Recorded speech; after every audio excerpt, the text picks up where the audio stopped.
Let's begin our long, immersive dive into the forgotten legends of medieval times, a world where people feared invisible creatures, believed in rivers that could talk, and confidently declared that islands could just stand up and leave if they felt like it. This journey will be strange, absurd, and deeply fascinating, filled with forgotten myths that somehow shaped medieval thought, even though many of them defied all logic and reason. Before we start, make sure to subscribe if you enjoy falling asleep to weird history, and don't forget to comment and tell me where you're listening from. Now, close your eyes, get comfortable, and let's begin the tale of forgotten legends, mysterious beings, and medieval myths so bizarre that you'll wonder, did people really believe this? Spoiler, yes. Yes, they did. You are standing in a medieval village. It is quiet, eerie, just on the edge of twilight, when the world feels half real, half dream. The streets are empty, but the air is thick with whispered stories. Somewhere, a farmer mutters about the invisible bird that has plagued his fields for years. It never shows itself, never leaves footprints, never makes a sound. But somehow, every morning, his crops are pecked and ruined, as if something unseen passed through the night with sharp claws and an insatiable hunger. The villagers believe him. They always believe these stories, because in the medieval world, it was never just the wind or just bad luck. It was always something unseen, something lurking, something inexplicable. And so, the invisible bird became a legend, a feared omen, something spoken of but never witnessed, until its presence became as real as the fields themselves. Nobody questioned it, because questioning it would mean admitting that they didn't understand the world around them. And in medieval times, fear was easier than doubt. The medieval world was deeply committed to panicking over things it couldn't explain. And if there was one thing it absolutely could not tolerate, it was the idea that a village might just up and disappear without warning. Which brings us to one of the most unsettling, dramatically unnecessary legends of medieval times. The mystery of villages that vanished overnight, places that were fully functional one day, completely gone the next, leaving behind nothing but empty fields, confused neighbors, and medieval authorities trying and failing to come up with an explanation that didn't involve ghosts. The first reports came from travelers who arrived at a destination only to find absolutely nothing, where there should have been an entire settlement. Now, logically, one might assume they had simply taken a wrong turn or failed to update their maps. But medieval people, they did not settle for logical explanations. No, this was absolutely sorcery, possibly divine punishment, and definitely something deeply unnatural that would haunt their dreams forever. One particularly dramatic account came from a merchant who claimed he had visited a village during the afternoon, made trades, spoken to locals, and enjoyed some suspiciously bad medieval food, only to return the next morning and find nothing but an empty landscape where the village had stood just hours before. Nobody believed that maybe he had just miscalculated his route or failed to read signs properly. They immediately assumed he had stumbled upon a cursed settlement, one doomed to disappear into the void, leaving behind no trace but a deeply confused man carrying unpaid receipts. The response: a full-scale investigation was launched, which, in medieval terms, meant a lot of very serious men standing in a field, dramatically muttering things about lost souls, cursed grounds, and whether or not the chickens had also vanished, or had simply fled in terror. Naturally, theories spiraled out of control. Some believed the village had been dragged into another dimension, stolen by unseen forces, because medieval people firmly believed that the universe contained secret portals that would occasionally remove unwanted locations. Others blamed wandering spirits, convinced that the dead had reclaimed the village for their own ghostly society, which raises the question: why did ghosts need infrastructure? Were they running a spectral city? Did medieval ghosts pay taxes? Nobody asked. They were too busy lighting candles and calling priests to purify the empty landscape. Because obviously shouting prayers into the wind was going to solve everything. Then there was the deeply unnecessary panic about whether this was going to happen to OTHR villages. Because if one place could disappear overnight, then obviously no town was safe, and at any given moment, entire communities might just vanish into thin air, leaving behind confused farmers and half-eaten medieval pies. Some villages started marking their territories with blessed stones, believing that if the ground was properly sanctified, it wouldn't be stolen by supernatural forces. Others introduced daily roll calls, where the townspeople gathered each morning to make sure they were all still there, which honestly feels like the most effective method of medieval crisis management yet. Of course, there was absolutely no proof that any of this was real. Did villages actually disappear? Probably not. Did medieval people believe they did? Absolutely. And once a rumor spread far enough, it became a full-blown legend, one that nobody could disprove because medieval record keeping was deeply unreliable and also heavily biased toward making everything sound haunted. Medieval Europe had many deeply unnecessary fears, but few were as dramatically unsettling as the legend of the Headless Horseman. A spectral figure so committed to his job that he refused to stop riding, even after losing his head. Now, logically, one might assume that once someone no longer has a head, they would have better things to do than continue galloping through the countryside. But medieval legends did not operate on logic. The first reports came from travelers who swore they had seen a figure riding swiftly through the fog, his armor glinting in the moonlight, his horse moving unnaturally fast, and most importantly, his head absolutely not where it was supposed to be. Some claimed he carried his severed head under his arm, which raises the important question: why did he need to bring it along? Was he worried he'd lose track of it? Did he ever drop it? Did medieval people ever consider how impractical this was? Others insisted that he had no head at all, just empty space between his shoulders, which honestly makes him slightly more terrifying, because at that point, how is he even navigating? Nobody asked, because medieval people did not stop to question haunted nights. They simply accepted them as part of life and continued screaming about their existence. One particularly dramatic tale speaks of a merchant traveling alone on a misty road, returning home after a long night of trading cheap medieval goods that probably smelled terrible. As he rode, the fog thickened. The world grew unnaturally quiet, and suddenly, he heard hooves behind him. Heavy, deliberate, too fast to be normal. He glanced over his shoulder, and there, just barely visible through the fog, was a rider moving toward him.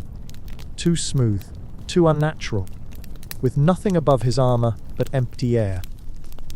The merchant did what any sensible person would do when faced with a headless man galloping at high speed toward them. He immediately abandoned his horse and ran faster than he had ever run in his life. Of course, this raised a new problem, because once medieval people started fleeing from supernatural threats, they had to assume they were being chased whether or not that was actually happening. So naturally, he did not look back. Did not question whether the Headless Horseman was even interested in him, and spent the next several hours frantically trying to convince every person he met that he had just escaped certain doom. The villagers did not laugh him off. They nodded solemnly, because obviously, This was a normal and completely believable event. The legend spread quickly. People insisted that the Headless Horseman was an omen, appearing before wars, disasters, and unfortunate accidents involving medieval food poisoning. Others believed that he was searching for something, doomed to ride forever until he found his missing piece, which brings up a very important mystery. If he was looking for his head, why didn't anyone help him find it? Did medieval people ever consider organizing a search party? Or did they just assume that it was better to run away, screaming than attempt to solve this very obvious logistical issue? Naturally, people began theorizing about how he had lost his head in the first place. Some insisted he had been a knight, executed for treason, sentenced to ride eternally as punishment. Others believed he had lost his head in battle, but instead of dying like a normal person, he had simply refused to stop riding, because apparently medieval knights were too stubborn to accept basic biological limitations. There was even one deeply unnecessary theory that suggested he had never had a head to begin with, which raises too many existential questions to unpack in one night. Attempts to ban discussion of the Headless Horseman completely failed because medieval people could not resist spreading ghost stories, no matter how impractical they were. Villages warned travelers to avoid certain paths after dark, believing that if they saw the rider, something terrible was bound to happen to them. Priests were called in to purify the roads, a process that involved chanting aggressively at empty air, while deeply concerned farmers watched from a safe distance. Did this work? Absolutely not. Because as we've established, medieval knights were spectacularly bad at following instructions, even after death. The medieval world was obsessed with mysterious places, locations that didn't always follow the normal rules of reality, where things appeared when they shouldn't, disappeared when they weren't supposed to, and occasionally caused mass confusion among deeply stressed travelers. Which brings us to one of the most unsettling and wildly frustrating medieval legends: the Phantom Monastery, a place that only existed when it felt like it and refused to stay in one location for too long. Now, logically, one might assume this was simply a mistaken rumor, perhaps a monastery that had moved, been abandoned, or simply wasn't as well documented as people believed. But no, that would be too simple, too rational, too disappointingly reasonable for medieval people who never settled for logic when they could choose absolute nonsense instead. So instead of assuming they had simply failed to keep track of a real monastery, they collectively agreed that this was a ghostly, supernatural structure that appeared and vanished at random, ignoring all known laws of architecture and geography. Because, obviously, buildings were allowed to have free will in the medieval world. The first reports came from travelers who claimed to have seen a monastery in the distance, a grand, towering place, its windows glowing with candlelight, its bells ringing faintly through the mist, only to arrive at the location and find nothing but empty grass. Some insisted they had spoken to monks, received blessings, even stayed the night in its silent, sacred halls, only to wake up the next morning in a field with absolutely no sign of the structure anywhere nearby. Naturally, this caused a lot of unnecessary panic, because medieval people did not enjoy discovering that reality occasionally ignored their expectations. One particularly dramatic story tells of a merchant searching for shelter one stormy evening, stumbling across the monastery just as lightning illuminated the hills, its tall stone walls standing against the violet sky. Relieved, he rushed toward the entrance, where hooded monks stood silently, welcoming him inside with quiet gestures. They did not speak, but that was normal for some monastic orders, so he didn't think much of it. He rested, ate some deeply questionable medieval food, and eventually fell asleep beneath a thick, warm blanket, convinced he had found safety for the night. And then he woke up cold, wet, and completely confused because the monastery was gone. Instead of high stone walls, there was nothing but open air. Instead of candle-lit halls, there was only the empty countryside. He was lying directly in the mud, covered in his blanket, which was now damp, tangled, and absolutely not inside a monastery where he had left it. The monks. Gone. The bells. Silent. The merchant did what any medieval person would do in this situation. He stood up, loudly questioned all of his life choices, and immediately ran to the nearest village to announce that reality had betrayed him. Naturally, this did not solve anything, because medieval villagers were already deeply committed to believing in things they could not explain. And now they had proof that buildings could simply vanish if they were in a bad mood. Attempts to track the monastery's location failed spectacularly, because every time someone swore they had found it, it would once again refuse to exist. Some declared it was a holy place, appearing only to those in desperate need, then fading once its divine purpose was fulfilled. Others insisted it was a cursed building, doomed to wander the hills like a lost soul, appearing only to those foolish enough to seek shelter within its ghostly walls. Priests tried purification rituals, a process that involved aggressively throwing holy water at random grass while shouting prayers, which honestly seems like the least effective way to handle an architectural crisis. Did this work? Absolutely not, because medieval ghosts were deeply committed to ignoring official requests from the church. Over time, the monastery became less of a legend and more of an accepted reality, where people simply stopped questioning why it existed sometimes and refused to exist at other times. Travelers warned each other that if they found a monastery standing alone in the mist, they should think twice before stepping inside, because if it decided it was done hosting guests, they might wake up in an open field regretting everything. Some believed it was a test, one that determined whether a person was worthy of finding shelter within its walls. Others believed that it was simply tired of people knocking on its door at inconvenient hours, and this was its way of reminding them that medieval hospitality had limits. The medieval world had a deeply committed relationship with terror, but nothing sent shivers down a traveller's spine quite like the legend of the black dog of the moors.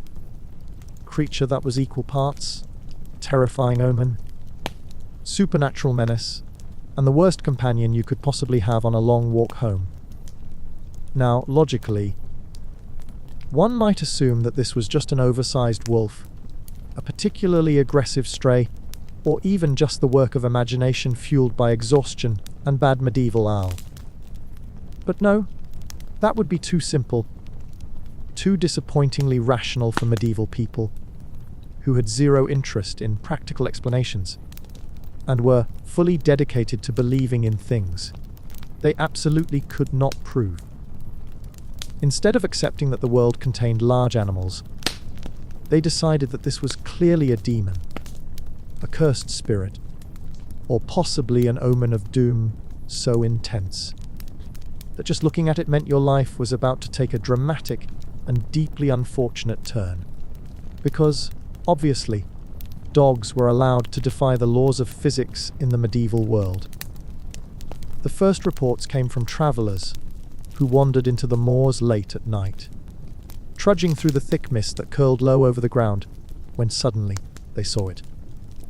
A dog. A massive, hulking figure, its fur black as the void, its eyes burning like embers in the dark. Some claimed it was impossibly large, towering over men, as if it had been plucked from another realm, a creature that had never belonged to the natural world. Others insisted its paws made no sound, gliding across the ground as if it was less of a living thing and more of a shadow-given form. One unfortunate soul swore he saw it walking beside him, silent, unblinking, only to look down and realize it left no footprints, even though the mud should have swallowed them whole. And that's when medieval people collectively decided that they absolutely did not trust dogs anymore. You see, medieval Europe had a complicated relationship with animals. On one hand, dogs were companions, hunters, protectors, deeply valued in society. On the other hand, medieval people firmly believed that at any given moment, an ordinary dog could transform into a supernatural entity, hell, bent on ruining your day. Did this make sense? Not at all. Did they care? Absolutely not. Because in medieval logic, fear was always more convincing than facts. The black dog was not just a regular ghost story, it was something far worse. Unlike other supernatural beings that stayed within haunted castles or cursed battlegrounds, the black dog actively hunted people. There were stories of it appearing on lonely roads, waiting until a traveler walked close enough, then falling into step beside them, matching their pace perfectly. It never attacked, never growled, never showed signs of aggression, but it watched. And medieval people absolutely hated being watched. One particularly unlucky farmer claimed he had been making his way home, exhausted, carrying a sack of grain far heavier than his willingness to continue existing when he saw movement in the mist ahead. At first, he thought it was just a stray, perhaps a lost hunting dog searching for food. But as he walked, it followed. It never made a sound. It never blinked. It never lost pace with him, no matter how quickly he moved, no matter how many times he tried to take a different route, no matter how much he pretended he wasn't absolutely convinced he was about to die. And then, just as he reached his home, it was gone. Disappeared without a trace, as if it had never been there in the first place. Naturally, this caused an immense amount of unnecessary panic, because medieval people firmly believed that if you saw the black dog, something terrible was bound to happen to you. Attempts to ban discussion of the black dog were spectacular failures, because medieval people could not resist spreading ghost stories, no matter how impractical they were. Villagers warned each other to avoid certain paths after dark, believing that if they saw the creature, misfortune was guaranteed to follow. Priests were called in to purify the land, a process that involved chanting aggressively at empty air, while deeply concerned farmers watched from a safe distance. Did this work? Absolutely not, because medieval spirits had zero interest in listening to authority figures. The black dog became more than just a fear. It became an explanation for anything unfortunate. Crop failures. The dog passed through the fields last week. Sickness. Someone spotted the dog near the river. Unfortunate medieval accidents. Obviously cursed by the dog's presence. At some point, the legend became so strong that people started claiming they saw it, even when nothing was there. Because once you convince yourself that doom is watching you, it's only a matter of time before paranoia takes over completely. As you sink further into sleep, imagine the rolling mist, the silent footsteps beside you, and the black dog watching, waiting, disappearing before you can ever be sure if it was truly there or just a nightmare slipping into reality. Which brings us to one of the strangest, eeriest, and most dramatically overblown legends of medieval times. The drowned bells, a tale of church bells that had supposedly been lost to the depths, only to continue ringing long after they had disappeared. Now, Logically, one might assume these were simply bells from sunken churches, maybe structures lost to floods, abandoned settlements, or forgotten disasters. But no. Medieval people did not settle for logical explanations. They immediately assumed supernatural forces were at work, because apparently, physics was just a suggestion in the medieval world. So instead of assuming they were hearing echoes, underwater shifts, or even just very bad weather, they decided that lost bells could still ring, even when submerged, even when forgotten, even when absolutely nobody was anywhere near them. Because, obviously, church bells were allowed to break the laws of nature when they felt like it. The first reports came from villages near lakes, rivers, and coasts, where people swore they could hear faint, ghostly tolls coming from beneath the water. At first, they thought it was just their imagination, perhaps a memory of a long, lost church, perhaps nothing more than the wind carrying distant sounds. But then, the ringing grew louder, and it did not stop. Even when no church stood nearby, even when the bells had supposedly been lost generations ago, even when the water should have swallowed them completely, they kept ringing. One particularly unsettling account came from a fisherman who cast his net into the depths, only to hear the deep, hollow tolling of a bell from somewhere beneath him. He froze, staring at the surface, half expecting the entire church to rise from the water, because in medieval logic, things were always haunted enough to do exactly that. Instead, he saw nothing, but the ringing continued, deep, rhythmic, slow, as if something below was reminding him that it had never truly disappeared. Naturally, he did what any medieval person would do in this situation. He immediately rowed to shore, loudly announced that the lake was cursed, and refused to go near it ever again. Attempts to exorcise the drowned bells began almost immediately, because if medieval people didn't understand something, their first instinct was always to shout prayers at it, until it left them alone. Priests were brought in, candles were lit, and one deeply committed monk stood at the water's edge for hours, chanting at the waves, which honestly seems like an exhausting way to handle maritime ghost problems. Did this work? Absolutely not. Because medieval bells were deeply committed to ignoring direct requests. As the legend continued, people became increasingly paranoid, convinced that the bells rang only before misfortune, predicting storms, floods, failed harvests, and deeply unfortunate medieval plumbing disasters. Some declared that the bells were cursed, warning anyone who heard them that they would soon face an unavoidable tragedy. Others insisted that they were a lost blessing, still calling out to lost souls, offering guidance even from beneath the waves. One particularly dramatic group tried to retrieve them, believing that if they raised the bells from the depths, they could restore their power to the living world. They failed spectacularly, because apparently recovering ghost bells was a lot harder than expected, and so the legend remained. The medieval world was deeply committed to making everything more dramatic than it needed to be, and if there was one legend that absolutely refused to follow basic storytelling rules, it was the Curse of the Weeping Maiden, a tale of sorrow, doom, and most importantly, medieval people being absolutely terrified of emotionally distressed women.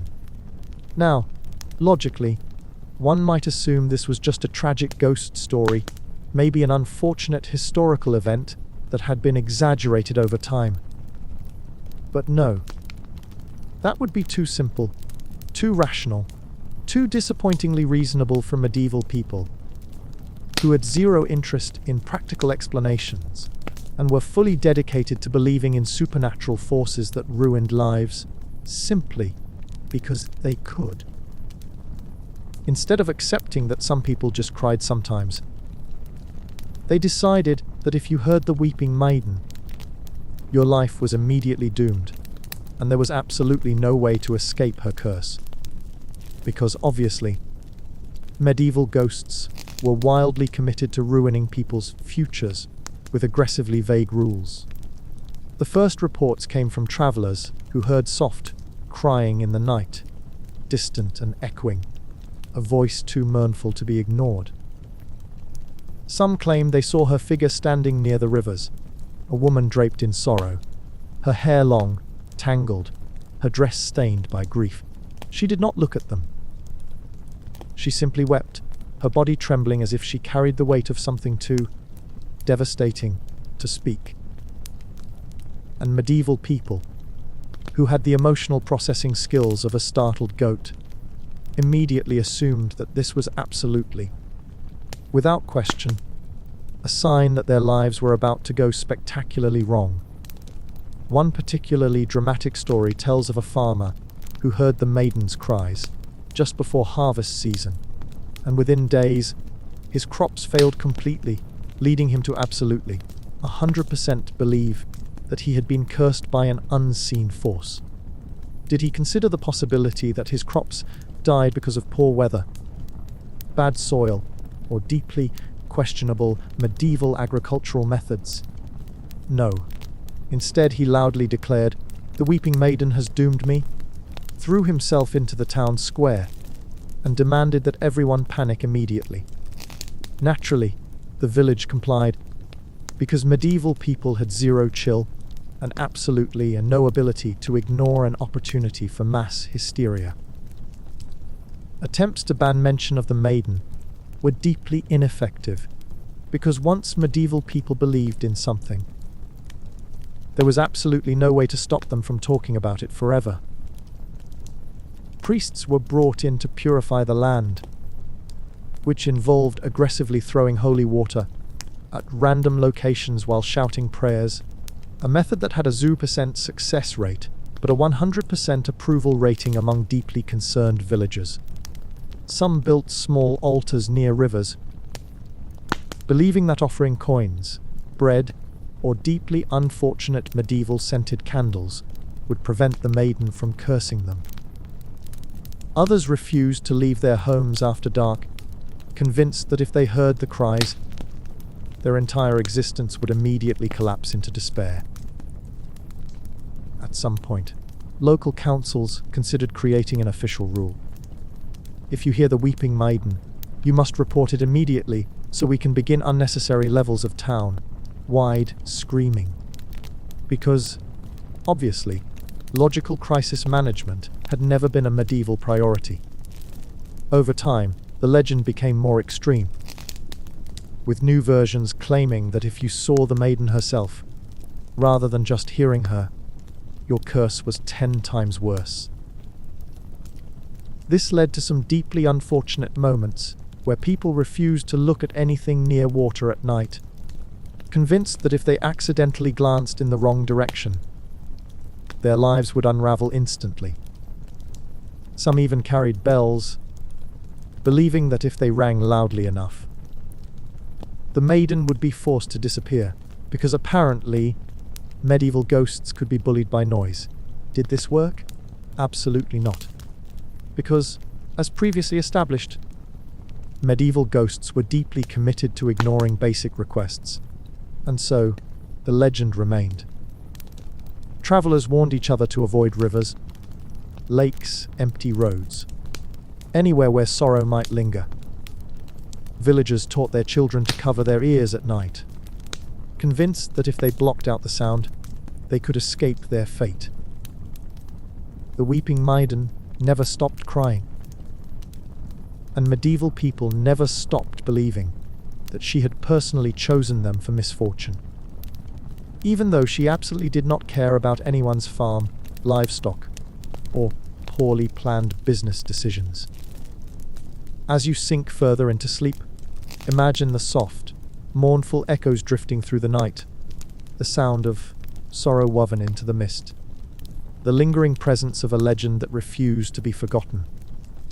One of the strangest, most unsettling, and completely unnecessary medieval fears, the stone circle that dances.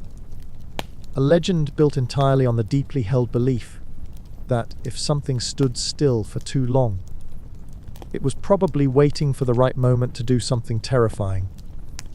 Now, logically, one might assume that these were just naturally placed stones. Maybe old ruins, maybe something left behind by earlier civilizations. But no. No. Medieval people did not settle for logical explanations. They immediately assumed supernatural forces were at work, because apparently gravity was merely optional in medieval folklore. So instead of accepting that sometimes stones just existed, they decided that these particular stones had a secret, one that involved waiting patiently for the perfect moment to start moving when nobody was watching. Because, obviously, medieval rocks had commitment issues about staying in one place. The first reports came from farmers who swore they had passed by the stones in the morning, counted them, examined them, perhaps even leaned against them, while dramatically sighing about their medieval struggles, only to return at night and find that the stones were no longer where they had been. Some claimed they had shifted slightly, just enough to send a deep, unsettling feeling through anyone standing near them. Others insisted they had danced, moving fluidly under the cover of darkness, performing a slow, eerie rhythm that no living soul was meant to witness. Naturally, this sent the entire village into immediate panic, because medieval people firmly believed that if something looked even slightly suspicious, it was absolutely cursed beyond repair. One particularly unlucky traveller swore that he had walked past the stones at dusk, only to glance back and see that they had moved. Just a little, just enough to be wrong. His first instinct was to run, loudly question everything he had ever believed, and immediately convince every person he met that reality had betrayed him. Because, naturally, the worst possible scenario for medieval people was finding out that inanimate objects might have opinions about their surroundings. Attempts to keep watch over the stones were spectacular failures, because every time someone stayed overnight, they either fell asleep, saw nothing, or became so convinced they had seen movement that they made up entirely new details, just to make the story more dramatic. One elderly shepherd claimed that he had witnessed the stones swaying to the sound of the wind, which raised the deeply frustrating question: did the stones have ears?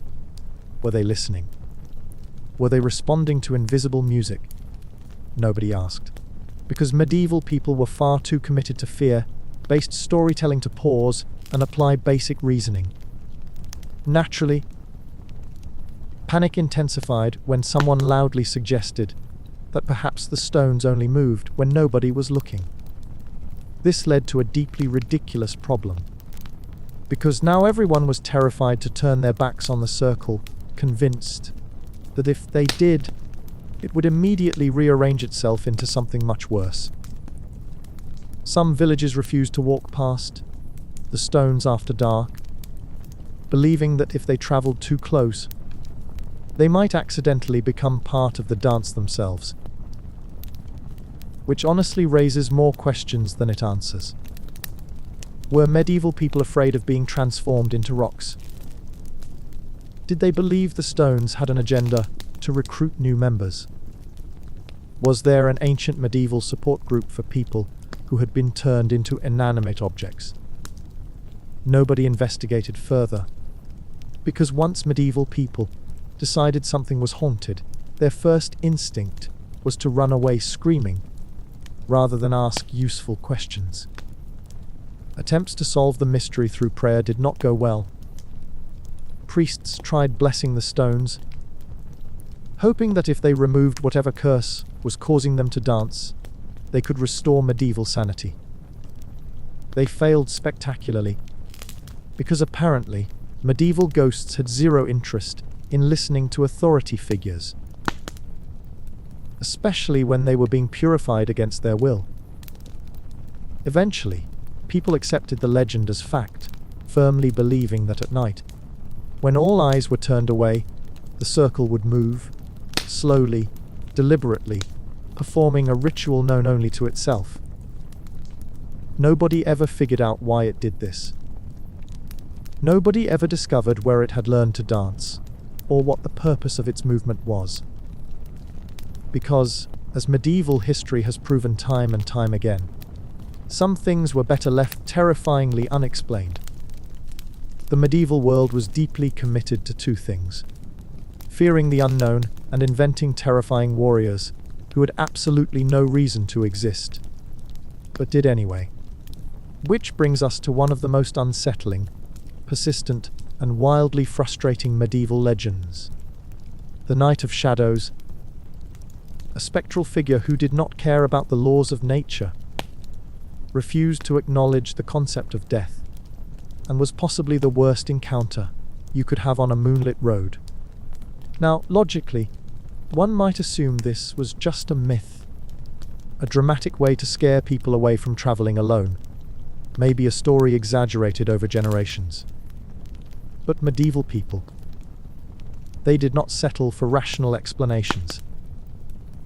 Instead of believing that sometimes knights just became famous through legends, they collectively agreed that this was an unstoppable force, a warrior who had long abandoned any loyalty to a kingdom or master, roaming the darkness with an agenda nobody understood. Because obviously, medieval knights had zero interest in following retirement plans, even after death. The first reports came from travelers who swore they had seen a figure standing in the mist, armor blackened, sword resting at his side, his presence entirely wrong, like a gap in reality that nobody had prepared for. Some claimed his eyes glowed faintly, not with fire or light, but with a deep, eerie reflection, like the last glimpse of something before it disappears forever. Others insisted he had no face, just darkness beneath his helmet, something unseen, something that refused to be known. One unfortunate soul said he caught a glimpse of the night just before dawn, and in that brief moment, he was certain the figure had been watching him, waiting for something he could not comprehend. And that's when medieval people collectively decided that nobody was going to approach the night unless they were actively seeking to ruin their own evening. Now, here's where things get even more frustrating. Unlike other medieval ghosts, which were mostly content to haunt castles, whisper through corridors, or do deeply impractical things like ring bells from underwater, the Knight of Shadows was different. He did not wait for people to find him. He found them.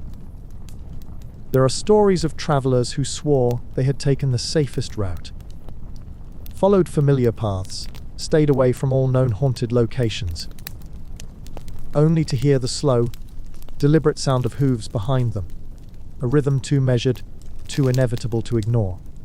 And when they turned, he was there, riding slowly, watching but never speaking, as if he was waiting for something only he understood. One particularly dramatic story tells of a merchant riding alone, late into the night, his cart heavy, his mind clouded with exhaustion, when suddenly he felt the air shift, grow colder, thicker with something unseen. He did not hear footsteps or hooves. He simply felt a presence, something wrong, something missing from the world but still standing beside him. And when he looked, he saw the night, silent, unmoving, just a shadow framed against the moonlight, waiting. The merchant did what any medieval person would do in this situation. He immediately abandoned his cart, ran at full speed, and loudly declared to every person he met that reality had betrayed him. Because medieval people never responded to ghosts with grace. They responded by causing mass panic before investigating anything useful. Attempts to ban discussion of the night were deeply ineffective, because once medieval people convinced themselves that something was terrifying, they could not resist making the situation even worse by spreading the story endlessly. Priests were called in to purify the roads, which involved aggressively throwing holy water in all directions while muttering prayers. Did this work? Absolutely not. Because, as we have previously established, medieval spirits were deeply committed to ignoring direct requests for them to leave. As the legend continued, people became increasingly paranoid, convinced that the night was not simply an omen, but a force that had unfinished business, something unresolved, something waiting to be understood. Some believed he was searching for a final battle, doomed to fight until the end of time. Others insisted he was waiting for a worthy challenger, someone who could finally defeat him and break the cycle of his eternal wandering. And then there were those who believed he was merely watching, observing the world as it changed, never truly belonging to any time or place, just a shadow left behind in history. But nobody ever dared to approach him to find out, because medieval people had zero interest in solving mysteries, if those mysteries could potentially end with them vanishing into the void. The Night of Shadows never stops riding, and medieval people, they never stopped fearing him. You see, unlike other legends that eventually faded into memory, the night remained. His presence felt even when he wasn't seen, his legend only growing stronger as time passed. Because in medieval times, fear never really disappeared. It just settled in the background, waiting for the right moment to remind people that they still had reasons to panic. Some believed the night had a purpose, that his endless wandering was not just aimless spectering, but a mission that had long been forgotten. Was he seeking revenge?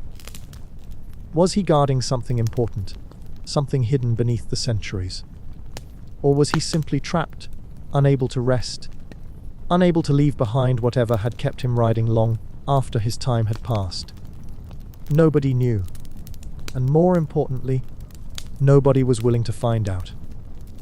Because medieval people had one unbreakable rule when it came to supernatural forces. If something looks like it's waiting for something, do not ask what it's waiting for. Then came the stories of those who encountered him more than once. Because it's one thing to see a ghostly night once, to have a single terrifying experience, and spend the rest of your life loudly complaining about it to every person you meet. But seeing him twice, that was an entirely different nightmare. One particularly unlucky traveler swore he had seen the knight standing at the crossroads one evening, his dark armor blending into the shadows, his presence thick, heavy, like the air itself was struggling to exist around him. The traveler did not stop, did not hesitate. He simply rushed past as quickly as his legs could carry him, convinced that if he kept moving, he would escape whatever fate the night might bring. He reached the nearest town, breathless, shaking, too relieved to even process what he had seen. But the next night, he saw him again. Not at the crossroads, not where he had expected, but outside the gates of the town, standing just beyond the lantern light, watching, waiting. This, of course, sent the town into absolute hysteria, because once medieval people decided something was cursed, the only solution was immediate widespread screaming. A group of local priests gathered for an emergency prayer meeting, hoping to banish the night with ritual and faith, a process that involved a lot of concerned chanting and dramatically waving incense in random directions. Did this work? Absolutely not. Because if there was one thing the Night of Shadows did exceptionally well, it was ignoring direct orders from terrified villagers. From then on, the legend only grew worse. Because now, people believed that once you saw the knight, he would follow you. He did not attack, did not chase, did not engage. He simply appeared when you least expected him, reminding you that he had not forgotten you. For some, this was a slow horror, the feeling of never being truly alone, never being free from his gaze. For others, it was an unbearable curse, leading them to abandon homes, change paths, avoid roads that once felt safe. And as the years passed, the legend shifted from a wandering knight to a fate you could never escape once you encountered him. And so, the legend of the Knight of Shadows fades into the mist, never truly gone, never fully understood, just a lingering presence, waiting to be remembered again. The medieval world never ran out of mysteries, and if there was one undeniable truth about its stories, it was this: some figures never leave history. They simply wait in the darkness, watching, wandering, reminding those who dare to look that their tale is far from over. The medieval world had an unbreakable habit of blaming the devil for absolutely everything. And if there was one thing it was deeply suspicious of, it was bridges that looked slightly too well constructed for human hands alone. Which brings us to one of the most dramatic, paranoia-fueled medieval legends: the Devil's Bridge. A tale of architectural brilliance, supernatural deals, and a deeply unnecessary fear that bridges might secretly belong to the forces of darkness. Now, logically, one might assume that these bridges were just impressive works of engineering, maybe built with unexpectedly good craftsmanship or methods ahead of their time. But no. Medieval people did not settle for logical explanations. They immediately assumed that if a structure was too sturdy, too precise, or too magnificent, it was definitely the result of a deal with the devil himself. Because, obviously, medieval architects had zero chance of achieving anything unless they sold their souls first.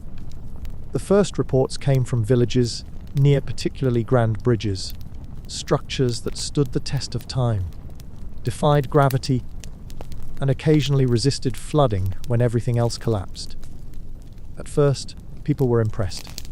Then, they were suspicious. Because in medieval logic, if something worked too well, it was clearly unnatural. And that's when the rumors began.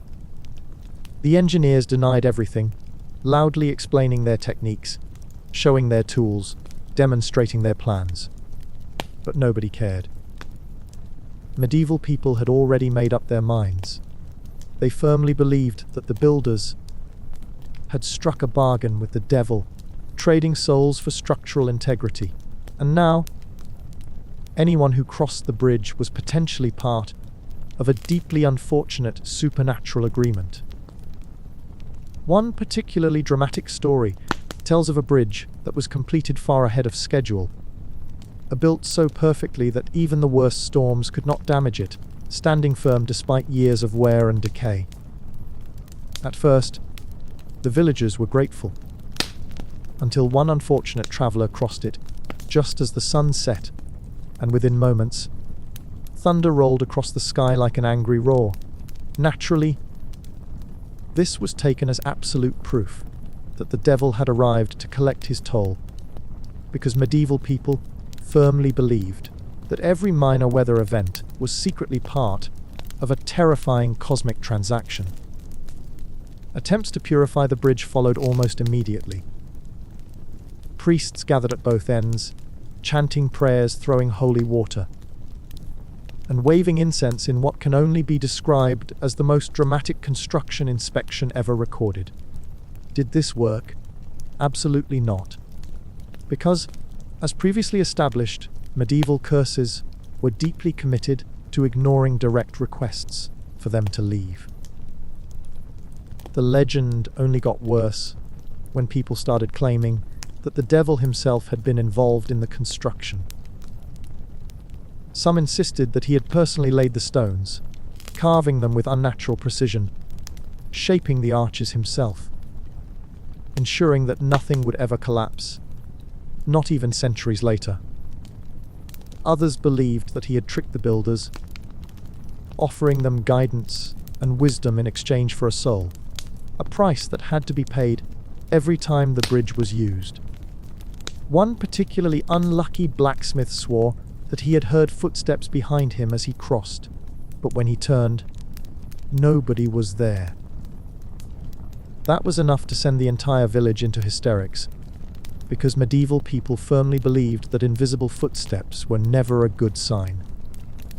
Naturally, this led to mass panic, as some villagers debated whether they should continue using the bridges at all, convinced that every crossing contributed to the devil's influence. Some even suggested burning them, which raises a deeply frustrating question. Why were medieval people constantly trying to destroy their own infrastructure? Was this the origin of bad urban planning? Did medieval officials ever consider that maybe, just maybe, a well-built bridge was actually just useful? Apparently not, because their first instinct was always ritual, screaming, and occasionally arson. Attempts to end the legend failed completely, because medieval people had no interest in giving up their most dramatic stories. Travelers warned each other to never linger too long on certain bridges, convinced that if they did, they might suddenly find themselves part of an irreversible deal. Some claimed that at night, when the moon was high, figures could be seen standing silently at the edges, watching, waiting, as if collecting the tolls that had long been promised.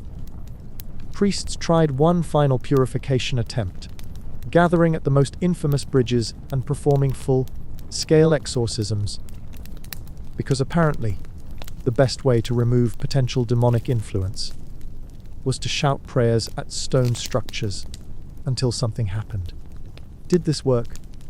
Once again, absolutely not, because medieval architecture was stubborn, and so were its curses. And so, the legend remained. The Devil's Bridges stood strong, their stories woven into medieval paranoia, impossible to ignore, impossible to erase. Nobody ever found evidence that these bridges were truly supernatural, but medieval people never stopped believing that they were. Because, in their world, it was better to live in fear than admit that sometimes people were actually just good at building things. Which brings us to one of the most baffling, wildly unnecessary medieval legends: the singing sword, a weapon said to hum, whisper, or outright sing as it was wielded, turning even the most ordinary battles into a deeply theatrical nightmare of supernatural acoustics. Now, logically, one might assume that this was simply the sound of metal cutting through air, maybe a specific blade design creating a whistle, or just deeply exaggerated storytelling from knights who wanted to make their fights sound more impressive. But no. Medieval people never settled for logical explanations when they could absolutely ruin their own sense of reality instead. So, instead of accepting that sometimes swords made noise, they decided that this particular blade had a voice, a soul, and possibly strong opinions about whoever was using it. Because, obviously, medieval weapons were allowed to have personalities. The first reports came from battlefields where warriors swore they had heard distant melodies, quiet at first, then growing stronger as the sword moved, as if the weapon itself was singing a battle hymn, one that no living soul had taught it. Some claimed the voice was mournful, a low, haunting song that echoed across the blood-stained ground, as if it regretted every strike, every wound, every life it had taken. Others insisted it was triumphant, its notes rising in time with each clash, celebrating victory, power, destruction, a song that only a blade could truly understand. One particularly dramatic knight declared that his sword spoke directly to him, whispering warnings guiding his movements, telling him exactly when to strike for the most fatal blow. And medieval people, instead of questioning whether maybe this knight just had an overactive imagination, immediately decided that the sword was deeply haunted and possibly possessed by an ancient spirit, with a flair for musical performance. Attempts to prove the sword's abilities were wildly chaotic, because testing supernatural weaponry was apparently a medieval pastime. Priests were called in to determine whether the blade was cursed or simply enchanted, a process that involved dramatic chanting, strategic holy water splashes, and a deeply concerned elderly monk shouting prayers while carefully avoiding touching the weapon. Did this work? Absolutely not, because, as previously established, medieval spirits ignored direct requests to leave whenever possible. Naturally, fear intensified, as some villagers warned against wielding the sword, believing that if it ever grew silent, it meant the wielder had sealed their fate, that the weapon had stopped singing, not because the battle was over, but because its next strike would be their last. Others insisted that the sword chose its owner, and if it ever refused to hum, it meant the warrior holding it was unworthy, doomed to fail. One group of knights declared that only those who could hear its song were meant to wield it, which raises the deeply frustrating question: was it possible that some people were simply making things up to justify their own dramatic battle stories? Nobody asked, because medieval people had zero interest in solving mysteries that were more exciting when left completely unexplained. And so the legend remained, growing more elaborate, more terrifying, until some claimed the sword had once belonged to an ancient ruler, a king whose voice had become bound to the blade, ensuring his words would never be forgotten, even long after his body had turned to dust. Did anyone ever find the actual singing sword? Not officially. But medieval people never stopped believing it was out there, waiting for its next wielder, its next song, its next battle. And if you ever hear the soft hum of metal moving through the air, you might wonder, is it the wind, or is it something more? As you sink further into sleep, imagine the quiet melody drifting through the battlefield, the echoing hum carried by the wind, the lingering presence of a legend never truly lost to time. The medieval world never stopped creating myths. The medieval world was deeply committed to believing that things were much larger and much scarier than they actually were. And if there was one legend that absolutely refused to disappear, it was the giants. Colossal beings who supposedly roamed the land, shaped mountains, and occasionally caused deeply unnecessary disasters just because they could. Now, logically, one might assume this was just exaggerated storytelling, maybe early attempts to explain massive natural formations, or even just medieval people being absolutely terrible at estimating size. But no, medieval people never settled for practical explanations when they could create nightmare scenarios where reality was constantly threatening to step on them like ants. Instead of believing that some rocks were simply shaped by erosion, they decided that obviously a giant had once thrown them in frustration, creating entire landscapes with his bad attitude. Because, clearly, medieval geography was just an ongoing series of very dramatic supernatural construction projects. The first reports came from villages in the hills, where people swore that great figures could be seen standing against the horizon, their outlines just barely visible through the mist, as if watching the world below with an ancient, silent stare. Some claimed the giants had once ruled the earth, their footsteps carving valleys, their hands shaping rivers, their existence too vast to comprehend by ordinary men. Others insisted they still existed, living beyond the mountains, far from human reach, waiting for the right moment to return. One unfortunate shepherd swore he had seen one moving in the distance, and instead of assuming he had simply misjudged the size of a very large person, he immediately ran home screaming, convinced that his life was seconds away from being crushed under a massive heel. Naturally, his panic spread instantly, because medieval people firmly believed that if one person was terrified of something, the entire town should be too. Attempts to prove the existence of giants were wildly impractical, because medieval people had absolutely no scientific method whatsoever. Some tried to find footprints, which led to deeply frustrating moments, where people stared at vaguely shaped holes in the ground for hours, loudly debating whether they were natural formations or proof that an ancient monster had walked among them. Others tried to summon them, which involved shouting into empty valleys, waving torches in the air, and generally being as loud as possible in the hope that something massive would emerge from the shadows. Did this work? Absolutely not. Because, as we've established, medieval creatures rarely responded to direct requests to appear for inspection.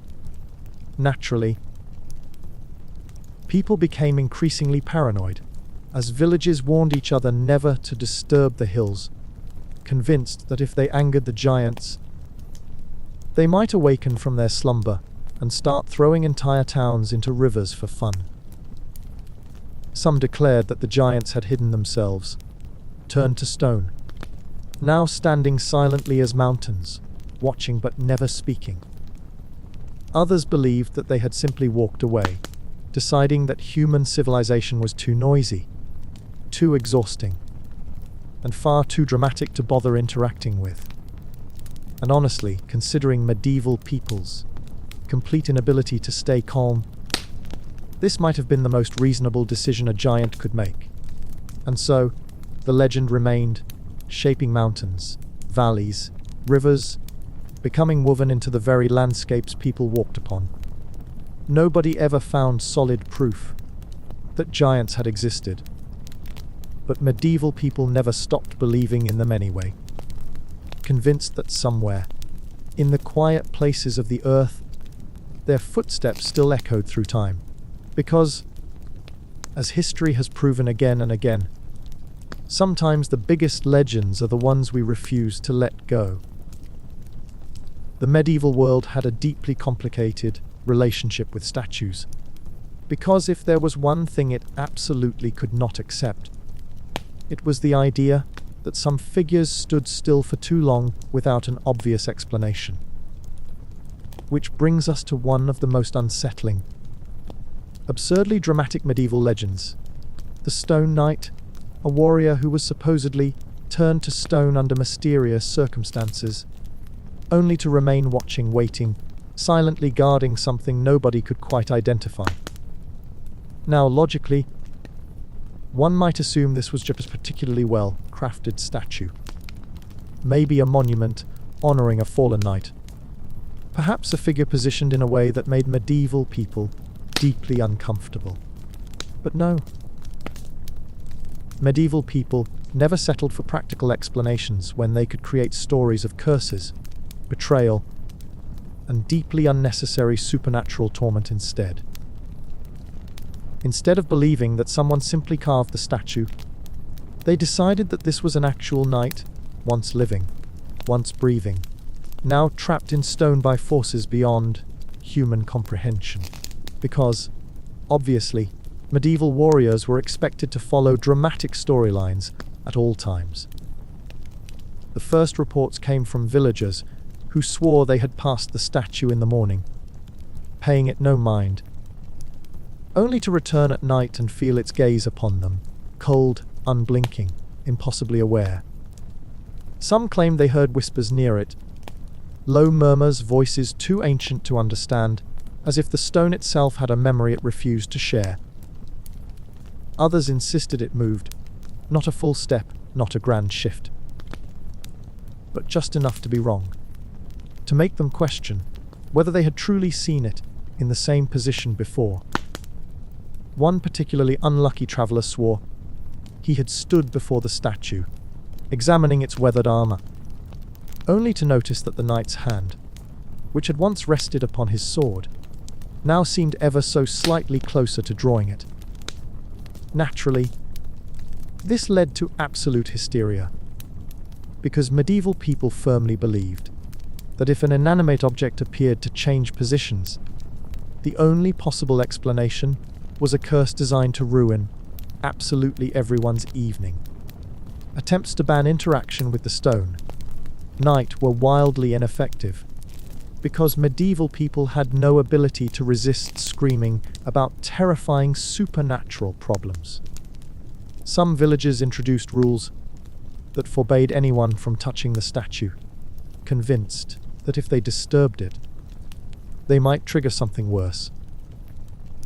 Others tried placing charms around it, hoping that if they surrounded it with protective symbols, they could prevent whatever force had trapped the knight from growing stronger.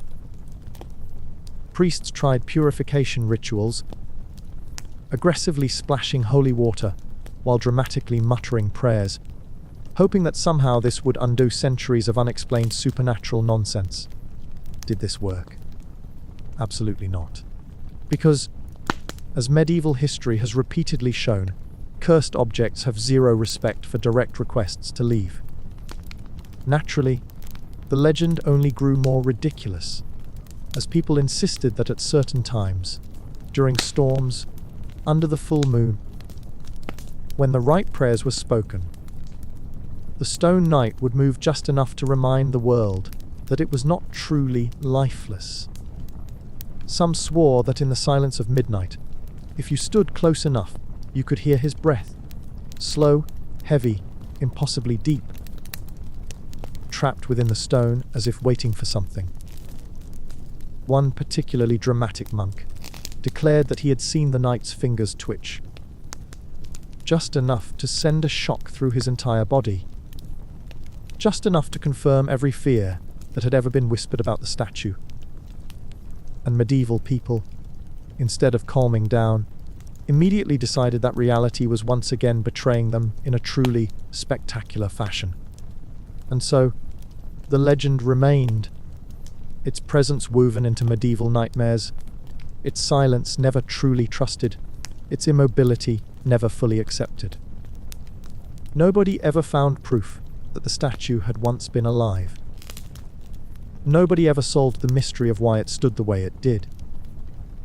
But medieval people never stopped believing in its story anyway, convinced that someday, somehow, it would awaken. And when it did, they had absolutely no plans to be anywhere near it. The eternal harvest was never supposed to exist.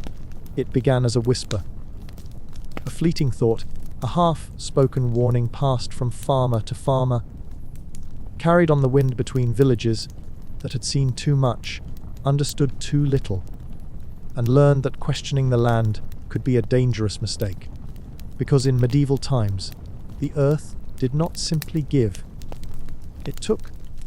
And sometimes, when the seasons shifted wrong, and the crops refused to wither, people stopped asking why.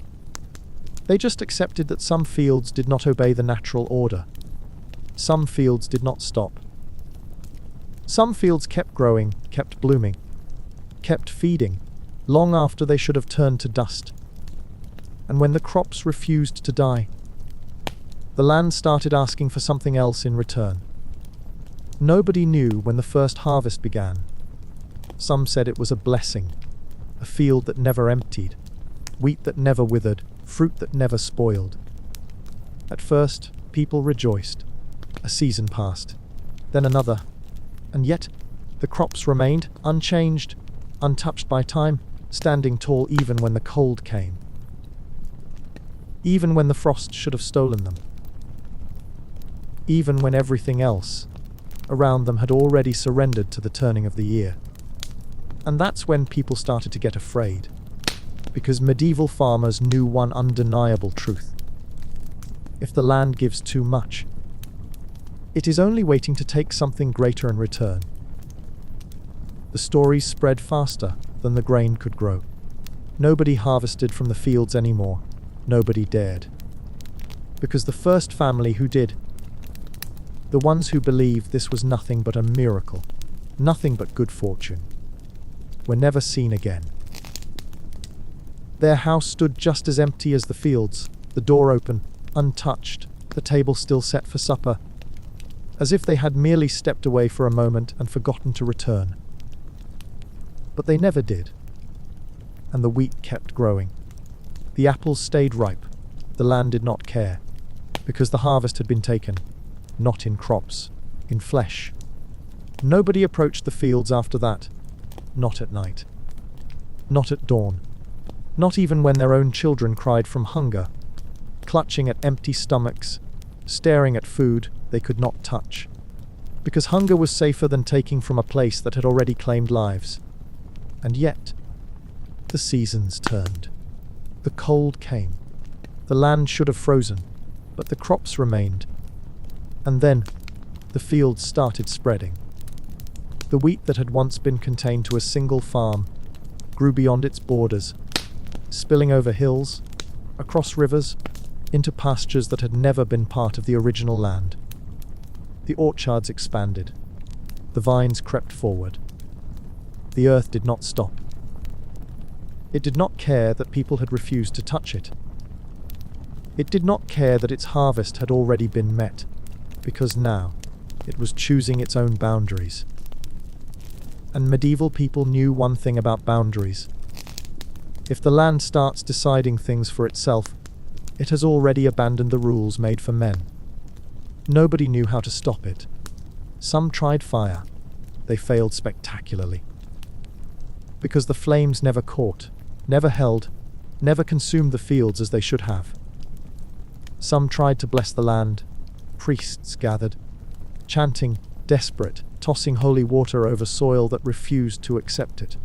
That failed too. Because no matter how many prayers were whispered into the wheat, no matter how many desperate hands tried to erase the vines, the fields just kept growing. And the hunger remained. Because the land had stopped offering its crops to men. It had already taken what it wanted most. And now it was waiting. For what? For when? Nobody knew, and nobody wanted to find out. The eternal harvest does not rot. It does not freeze. It does not die. The fruit remains on its branches, untouched. The wheat waves in a wind that does not belong to it, a breathless whisper through a field that no farmer has touched in centuries. And if you listen closely, if you stand at the edge of the golden expanse, where the vines stretch toward you like hands from the earth, you might hear the quiet sound of footsteps among the rows. Not of men, not of beasts, just shadows that should not move, figures that should not remain, voices that should not exist in a harvest that should have ended long, long ago. But it never did. And it never will, because some fields never stop growing, and some harvests never truly end. The medieval world never trusted windows, and if there was one thing it absolutely refused to tolerate, it was an opening in a house that seemed like it might let something unnatural through. Which brings us to one of the strangest, most ridiculously overblown medieval fears, the witch's window, a legend built entirely on the belief that certain windows were not just ordinary pieces of architecture, but gateways that could invite curses, spirits, and deeply unfortunate supernatural visitors into your home. Now, logically, one might assume that this was simply superstition about bad placement, maybe concerns about drafts, strange shadows, or just medieval paranoia about things they didn't fully understand. But no. Medieval people never settled for practical explanations when they could convince themselves that an ordinary window was actually a portal to disaster. Instead of believing that sometimes wind made eerie noises, they decided that if a window was placed at the wrong angle, it was absolutely inviting witches to break into your home. and ruin your life immediately. Because, clearly, medieval home security was mostly based on guessing which parts of the house were cursed. The first reports came from villagers who swore that homes with oddly shaped windows were always the first to suffer misfortune. Whether it was crop failure, livestock illness, or deeply unfortunate medieval plumbing disasters. Some claimed they had seen figures standing near certain windows, watching, waiting, never entering, just observing as if deciding when to strike. Others insisted they had heard whispers, soft murmurs in the night, low voices weaving through the air, as if something unseen had decided to make conversation, when nobody was listening.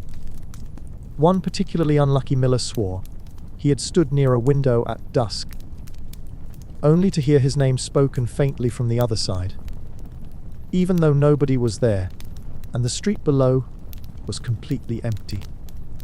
Naturally, this led to absolute hysteria, because medieval people firmly believed that if an inanimate object said your name, your life was basically over. Attempts to ban certain types of windows were wildly impractical, because medieval houses were already deeply questionable in their structural stability. Some villages introduced rules about window placement, insisting that certain angles were safe, while others were basically guaranteed to invite supernatural disaster.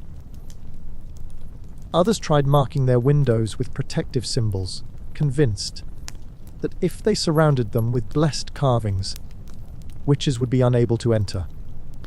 Priests attempted purification rituals, which involved aggressively waving incense while loudly muttering prayers, a method that had a 0% success rate but was deeply satisfying for concerned homeowners.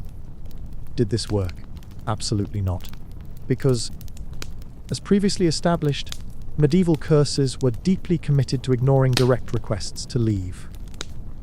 Naturally, the legend only got worse, as people insisted that if a window was placed incorrectly, the entire house was doomed forever. This led to deeply frustrating real estate problems, as some villagers flat out refused to live in homes that had witch-friendly windows, leading to a lot of aggressively unnecessary renovations.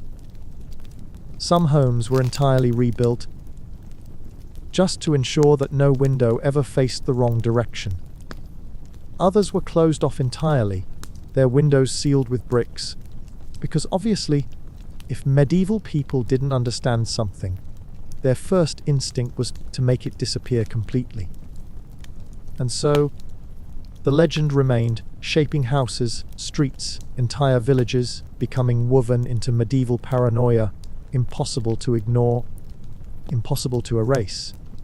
Nobody ever found solid proof that witches actually used windows to enter homes. But medieval people never stopped believing it anyway, convinced that a single misplaced window could cause ruin beyond repair. Because, in their world, it was better to live in fear than admit that sometimes drafts just made weird noises. Medieval people had an incredible talent for making nighttime activities unnecessarily terrifying, and if there was one legend they absolutely refused to let go, it was the Lantern Man. A mysterious figure who was either a helpful guide, a supernatural menace, or just an inconvenient ghost with terrible timing. Now, logically, one might assume this was just an ordinary traveler, carrying a lantern, maybe a lost soul wandering home. Perhaps a deeply confused farmer who forgot where he was going and accidentally became a terrifying legend. But no. Medieval people never settled for practical explanations when they could create stories about glowing figures who appeared only at the worst possible moments, guiding people toward their fate, whatever that fate might be. Because, clearly, random flickering lights in the distance were never just the wind or a misplaced candle. They were absolutely supernatural invitations to disaster. The first reports came from villagers returning home after dark, their paths illuminated only by the faint glow of their own lanterns, when suddenly they saw another light flickering in the distance, impossibly still. Some claimed the lantern man stood at crossroads, waiting until someone approached before turning silently and walking ahead, leading them down unfamiliar paths, deeper into places they had never meant to go. Others insisted he never walked. His lantern hovered in the air, unmoving, watching, as if deciding whether the person before him was worthy of guidance or merely doomed to follow him toward the unknown. One particularly unlucky merchant swore that he had followed the lantern man for miles, trusting the steady glow ahead, only to realize he had ended up exactly where he started, as if the ghost had led him in circles just for fun. Naturally, this led to absolute hysteria, because medieval people firmly believed that if a supernatural entity wasted your time, it was absolutely malicious and deserved immediate exorcism. Attempts to determine whether the lantern man was good or evil were wildly ineffective, because the legend could not seem to decide whether he was a helpful ghost or just an absolute nightmare in the shape of a light source. Some swore that he guided lost travelers home, leading them safely through dangerous terrain, appearing only when someone truly needed help. Others insisted that he led people directly into danger, forcing them to walk straight into deep forests, abandoned ruins, or questionable medieval sinkholes. One deeply confused knight claimed that he had followed the lantern man toward an enemy camp, allowing him to successfully complete his mission, but also declared that the ghost had laughed at him before disappearing, which raised the deeply frustrating question: did medieval ghosts have a sense of humor? Nobody asked, because medieval people were far too committed to fear-based storytelling to investigate whether supernatural beings were actively making fun of them. Naturally, this led to increasing paranoia, as villages warned each other never to follow strange lanterns after dark, convinced that even if the lantern man meant no harm, his guidance was deeply unreliable. Some insisted that he appeared only to those who were at a crossroads in life, pushing them toward decisions they had been avoiding, whether those decisions were good or bad. Others believed that he was a trickster spirit, meant to test those who believed too easily in glowing signs from the unknown, leading them toward exactly what they most feared. And honestly, considering medieval people's complete inability to remain calm in any situation, the lantern man probably spent most of his time regretting every interaction he had with them. Attempts to prove his existence through prayer did not go well. Priests tried to banish him, gathering at crossroads and dramatically waving incense toward empty air, a method that had a 0% success rate but was deeply satisfying for concerned villagers. Did this work? Absolutely not, because, as previously established, medieval ghosts had zero interest in listening to direct orders, and so the legend remained, shaping paths, roads, forests, becoming woven into medieval paranoia, impossible to ignore, impossible to erase. Nobody ever found solid proof that the lantern man truly existed, but medieval people never stopped believing in him anyway, convinced that if a light flickered ahead, it was best to turn back immediately or risk being guided into something deeply unfortunate. Because, in their world, it was better to live in fear than admit that sometimes mysterious lights were actually just distant torches carried by deeply confused farmers. As you sink further into sleep, imagine the soft glow in the distance, the lantern swaying with unseen movement, the lingering presence of a guide who may or may not be leading you toward your fate. The medieval world never stopped creating myths. The medieval world had a deeply unhealthy relationship with feasts, because if there was one thing people absolutely refused to do, it was eat dinner like normal human beings, without turning the event into a supernatural horror show. Which brings us to one of the most unsettling, absurdly dramatic medieval legends, the Feast of Shadows, a gathering that was said to appear only at night, inviting the living to dine alongside figures who were most certainly not supposed to be there. Now, logically, one might assume this was just exaggerated folklore, maybe stories about eerie gatherings, misplaced paranoia, or even just medieval people being absolutely terrible at organizing banquets without weird hallucinations. But no. Medieval people never settled for practical explanations. When they could convince themselves that dinner was actually an invitation to absolute terror, instead of believing that sometimes people accidentally saw things in dim candlelight, they decided that this particular feast was not just ordinary. It was an event that blurred the boundaries between life and death. Because, clearly, medieval parties had zero interest in being normal social affairs. The first reports came from villages, where people swore they had seen tables set up in empty fields, their surfaces laden with food, fine silver, flickering torches casting long, unsettling shadows against the night. At first, they thought it was simply a travelling celebration. Perhaps a noble's banquet held beneath the stars, until they saw who was sitting at the table. Some claimed the figures were cloaked, their faces hidden beneath deep hoods, their hands unmoving as they held goblets of darkened wine. Others insisted they had no faces at all, their features lost to the void, mere shapes existing only in silhouette against the glow of the flames. And then there were those who believed the guests at the table were not strangers at all, but people they had once known, long dead, returning only for a final meal before vanishing once more into the darkness. Naturally, this led to absolute hysteria, because medieval people firmly believed that if the dead showed up to a dinner party, you were absolutely, without a doubt, going to regret being invited. Attempts to prove the feast was real were wildly chaotic, because medieval people had zero interest in investigating calmly and absolutely every interest in screaming about ghosts before gathering useful evidence. Some tried to approach the table, believing that if they were careful, they might uncover the truth.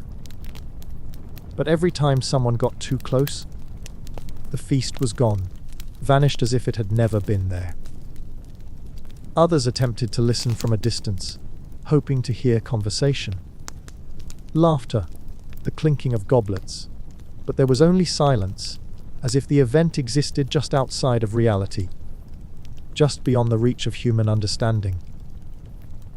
One particularly unlucky monk swore that he had walked past a gathering late one evening, seen figures seated quietly around the long wooden table, only to realize that none of them were breathing. And yet, they still ate, still drank, still lingered as if the meal would never end. Naturally, he did what any medieval person would do in this situation. He immediately ran at full speed in the opposite direction, loudly regretting all of his life choices. And then came the worst part. The rumors that if you ever sat at the feast, you would never leave. Some insisted that if a living soul ever took a seat among the guests, they would be bound to the shadows forever, doomed to return every night, forced to partake in a banquet that had no end, no morning, no escape. Others claimed that the food itself was cursed, and if someone took even a single bite, they would be pulled into the void, their body vanishing, their name never spoken again, as if they had simply ceased to exist entirely. One deeply concerned farmer declared that he had once reached for a goblet at the edge of the table, only for his hand to pass straight through it, as if the feast itself had never truly been there at all. And medieval people, instead of calmly discussing the possibility of hallucinations or trickery, immediately decided that this was absolute proof that the feast was a trap designed to ruin whoever was foolish enough to approach it. Attempts to ban gatherings near suspected feast locations were wildly ineffective, because medieval people were absolutely incapable of ignoring terrifying mysteries, and had zero impulse control when it came to proving whether certain events were cursed or not. Some burned the fields where the feast had supposedly appeared, believing that if they removed the land, the gathering would have nowhere to return. Others tried sealing off pathways, placing iron stakes into the ground, convinced that if they marked the territory with protective symbols, the shadows would never gather there again. Priests attempted one final purification ritual, which involved aggressively shouting holy verses at completely empty space, hoping that somehow this would end centuries of inexplicable supernatural dining experiences. Did this work? Absolutely not. Because, as medieval history has proven time and time again, if a legend refuses to disappear, it's probably going to stick around forever. And so, the Feast of Shadows remained, its story woven into medieval fears, its mystery never fully solved, its guests never truly known. Nobody ever found solid proof that the feast was real, but medieval people never stopped believing it anyway, convinced that somewhere, in the quiet depths of the night, the banquet still existed, still called to those who dared to see it. Because, in their world, some invitations were never meant to be accepted. The Feast of Shadows did not obey the rules of reality. It did not follow time. It did not follow logic. And worst of all, it did not follow any medieval dinner etiquette, which, frankly, was already questionable at best. The worst fear was not just seeing the feast, but realizing that the guests knew you were watching. You see, medieval ghosts had many unsettling habits, but one of the worst was their absolute refusal to mind their own business when someone accidentally stumbled upon them. If you walked past the Feast of Shadows, if you caught even the faintest glimpse of the flickering candlelight, the worst thing that could happen wasn't being cursed or haunted, or dragged into some supernatural nightmare. No. The absolute worst thing was when the guests turned to look at you. Because that meant they were deciding whether you belonged there. And medieval people had no interest in finding out what their decision would be. Some travelers swore that if you did not immediately run away, you would hear voices calling your name, soft whispers, as if the guests had already determined your fate and were simply waiting for you to accept it. One unfortunate innkeeper claimed he had seen the feast just beyond his property, heard the clinking of goblets, the shuffling of figures seated at the long wooden table, and, just as he turned away, heard a chair scrape against the ground. He did not check, because medieval people had an unbreakable rule when it came to ghosts. If something moves when it shouldn't, leave immediately and never ask questions. Now, you might be thinking, why didn't people just avoid these places entirely? Well, you see, medieval people were very bad at impulse control when it came to terrifying mysteries.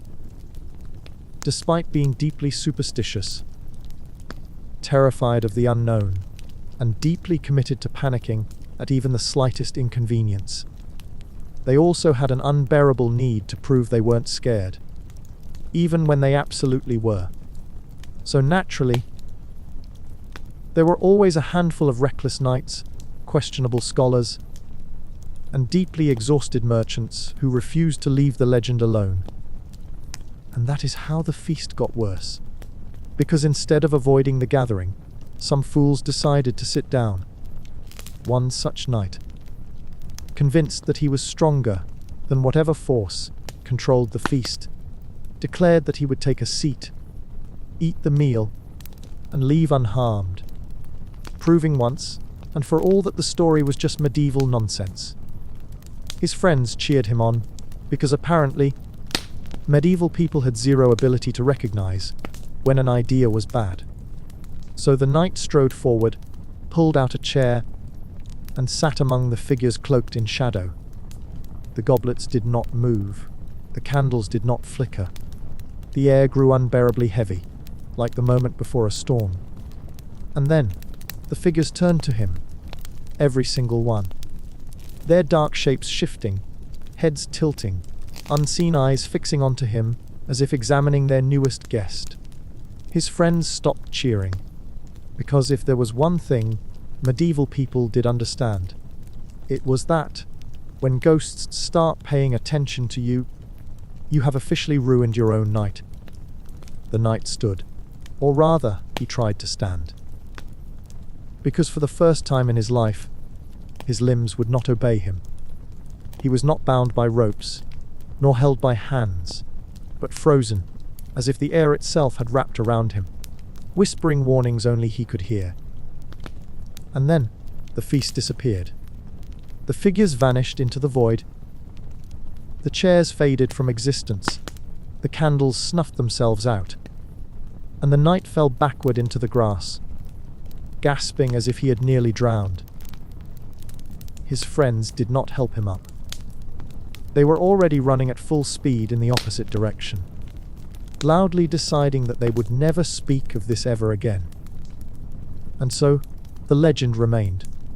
The Feast of Shadows never stopped appearing.